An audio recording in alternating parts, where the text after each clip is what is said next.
What if the career you are chasing was never yours to begin with? What if you have been running so hard toward someone else's finish line that you never stopped to ask where you actually wanted to go? Everyone around you seemed to know exactly what they wanted.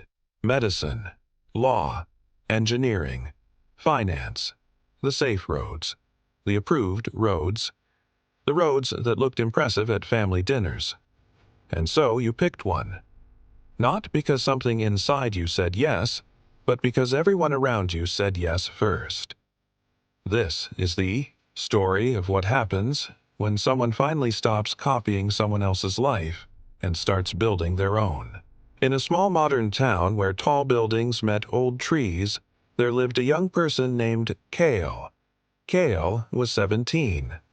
Smart, observant, quietly creative, but deeply lost. Not lost like someone who cannot find their way home. Lost like someone who has been following directions to a destination they never chose. All of Kael's friends seemed certain. Aiden was going to be a doctor. Rhea was going to be an engineer. Sam was going into finance. They spoke about their futures with such confidence, such certainty, such clarity. And Kael listened, and slowly, without even realizing it, Kael began to copy them. Not the passion behind their choices, just the choices themselves. Because having a certain answer felt better than sitting with an uncertain question. Kael enrolled in the same university track as Aiden, studied the same subjects, attended the same lectures, read the same textbooks. But something felt hollow. The words on the pages would not stick. The lectures felt like someone speaking in a foreign language. Not because Kael was not intelligent, but because none of it was connected to anything real inside. No curiosity pulling the words in, no excitement making the hours disappear, no feeling of, yes, this is it, just silence. And a growing heaviness that Kael could not explain to anyone. One evening, Kael sat on a bench in the small park at the edge of a town, where the last few old trees stood between the buildings and the open sky. An old man sat nearby feeding birds. He had calm eyes and the kind of stillness that comes from having figured something out long ago.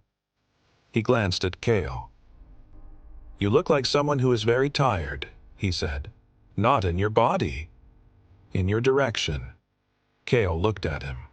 "I do not even know what my direction is," Kael said quietly. The old man nodded slowly. "That is because you have been borrowing other people's compasses," he said. "A borrowed compass will always point to someone else's north." He paused. "What did you love before you started worrying about what to become?" Kael was quiet for a long time. And then, slowly, something surfaced, something that had been pushed down for years under pressure and practicality, something small and quiet and completely Kael's own. That night, Kael thought about that question for hours. What did you love before you started worrying about what to become? And the answer was not medicine. It was not engineering. It was not any of the safe-approved roads. It was something quieter, something people in Kael's life had always called impractical. A distraction.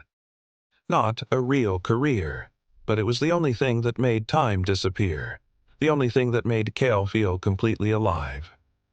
And Kael realized something sitting in that small room in that small modern town. That copying someone else's path does not just waste your time, it wastes something much more precious. It wastes the version of you that only exists when you are doing exactly what you were made to do.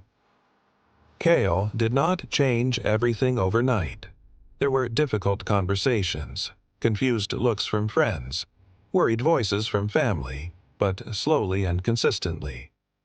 Kael began to move in a new direction, not the direction on anyone else's map, a direction that came from the inside, and for the first time in years. The words began to stick. The hours began to disappear. The heaviness began to lift. Your life is not a copy. It was never meant to be. the careers that look impressive from the outside, the roads that everyone around you is walking, the choices that get the loudest approval at the dinner table. None of them will feel like success if they were never connected to something real inside you. Stop copying someone else's answers. Find your own question first. Because the world does not need another version of someone it already has. It needs the version of you that only exists when you stop following and finally dare to lead yourself. Burn the map they drew for you and draw your own. What did you love before you started worrying about what to become?